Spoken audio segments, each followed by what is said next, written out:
अस्सलाम वालेकुम viewers, welcome back to my channel. आज मैं आपके साथ बहुत ही मज़ेदार और इजी कबाब की रेसिपी शेयर करने जा रही हूँ, जिसको बनाना बहुत ही आसान है और इसकी फीलिंग तो बहुत ही ज़बरदस्त है। तो चलिए फिर स्टार्ट करती हूँ। मैं यहाँ पर मैंने ऑयल शामिल किया है 3 to 4 टेबल स्पून। इसके अंदर अभी चिकन जाएगा, जो कि 1 पाव था। चिकन को मैंने नमक डालकर बॉयल किया और इसके बाद इसको हमने श्रेड कर लिया। आपने इस रेसिपी के लिए ब्रेस्ट पीस का इस्तेमाल करना है, जो कि मैंने बोनलेस इस्तेमाल किया है। और इसके बाद आप इसको ऑयल के अंदर हल्का सा फ्राई करना है। नमक इसके अंदर चला गया। कुटी हुई काली मिर्ची इसके अंदर आपने 1 टेबल स्पून शामिल करनी है। नमक आपने अपने टेस्ट के अकॉर्डिंग ऐड करना है। प्याज चली गई इसके अंदर, एक बड़े साइज़ की प्याज को हमने फाइन चॉप करके वो भी इसके अंदर शामिल कर दी है। टमाटर जाएगा इसके अंदर 1 अदद, और इसको हमने काटते वक्त इसके सीड जो हैं वो रिमूव कर दिए थे।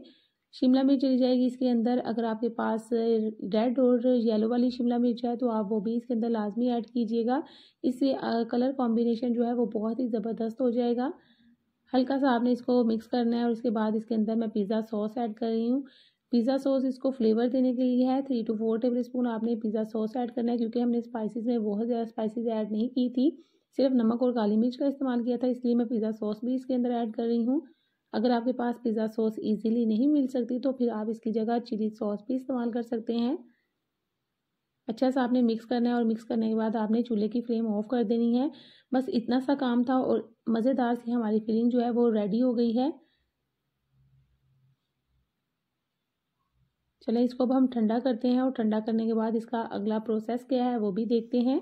अच्छा जी, यहाँ पर मैंने लिए हैं 2 बड़े साइज़ के आलू और उनको बॉईल करने के बाद मैंने अच्छी तरह से मैश कर लिया था। आपने भी अच्छी तरह से आलूओं को मैश करना है ताकि इनके अंदर कोई भी चंक्स ना रहे। बड़े से बर्तन में इनको ऐड कर दें और इसके बाद इसके अंदर आपने शामिल कर देना है नमक और काली मिर्चें। 1 टीस्पून नमक था और 1 टीस्पून ही काली मिर्चें थी, जो कि मैंने इसके अंदर शामिल कर दी हैं। 2 से 3 चम्मच कॉर्नफ्लोर भी आपने इसके अंदर ऐड करना है। कॉर्नफ्लोर इसकी बाइंडिंग के लिए बहुत ही ज़बरदस्त है। कॉर्नफ्लोर ज़रूर ऐड कीजिएगा, इससे कबाब की बाइंडिंग बहुत ही ज़बरदस्त होगी और फ्राई करते वक्त ये बिल्कुल भी नहीं टूटेंगे। हरा धनिया आपने इसके अंदर शामिल कर देना है। बस यही सिंपल इसके अंदर मसाले ऐड करने हैं, बहुत ज़्यादा स्पाइसेस ऐड नहीं करनी। अब इसको आपने अच्छी तरह से हाथों की मदद से मिक्स कर लेना है। न्यू स्टाइल के कबाब हैं, खाने में बहुत ही टेस्टी हैं। घर में इफ्तार की पार्टी है या फिर बच्चों को लंच में देना हो या फिर टी टाइम पे कोई भी ज़बरदस्त सी रेसिपी बनानी हो तो आप इसको ज़रूर ट्राई कीजिएगा, आपको बहुत ही पसंद आएगी। यहाँ पर आपने इसको अच्छी तरह से मिक्स कर लेना है। अभी तो ये मेरे हाथों के साथ जो है वो चिपक रहा है, लेकिन जैसे ये अच्छे से ये देख रहे हैं आप, अच्छे से ये मिक्स हो चुका है तो ये हाथों के साथ अब चिपक नहीं रहा। तो इसको हम मज़ीद 5 मिनट के लिए सेट करेंगे और इसके बाद इसका अगला प्रोसेस क्या है, यहाँ पर हमने ले लेना है उतने साइज़ का पेड़ा आलूओं का जितना हमने कबाब बनाना है। अगर आपने कबाब बड़े साइज़ के बनाने हैं तो आप ज़्यादा आलूओं का जो है वो मिक्सर ले सकते हैं। तो यहाँ पर मैं छोटे साइज़ के बना रही हूँ, तकरीबन मीडियम साइज़ के हैं, तो इसलिए मैं इतना ही लूँगी मिक्सचर। तो 2 टेबल स्पून इसके अंदर फिलिंग ऐड कर दें। फिलिंग ऐड करने के बाद आपने इसके ऊपर चीज़ लाजमी रखनी है। मैं मोज़रेला चीज़ का इस्तेमाल कर रही हूँ, आप अपनी पसंद की कोई भी ले सकते हैं। अच्छे से आपने इसको पैक कर देना है, कोई भी पार्ट इसका आपने नहीं छोड़ना। यहाँ पर मैं इसके पैचेस लगा रही हूँ ताकि ये अच्छे से बन जाए। हमारा कबाब जो है वो रेडी हो चुका है, इसको हम रखते हैं एक साइड पर। इसी तरह से आपने सारे कबाब जो हैं वो बना लेने हैं। फिलिंग जो भी आपने इसके अंदर ऐड करनी है वो ठंडी करके ऐड कीजिएगा। यहाँ पर कबाब की कोटिंग के लिए मैं अंडे और ब्रेड क्रम्स का इस्तेमाल कर रही हूँ।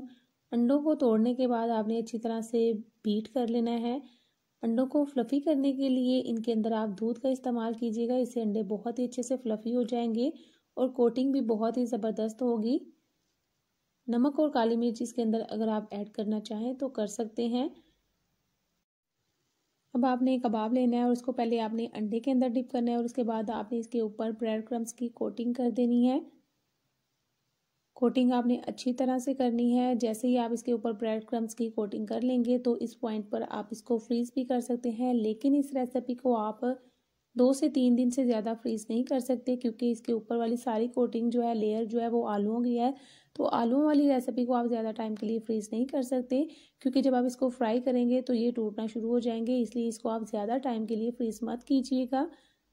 ऑयल यहाँ पर हमारा गर्म ही था तो इसके अंदर हम कबाब ऐड कर देंगे। यहाँ पर मैं अभी इसके अंदर सिर्फ 2 ही ऐड कर रही हूँ, ज़्यादा नहीं ऐड कर रही। इसको अच्छे से फ्राई करेंगे ताकि दोनों साइड पर इवन सा कलर आए।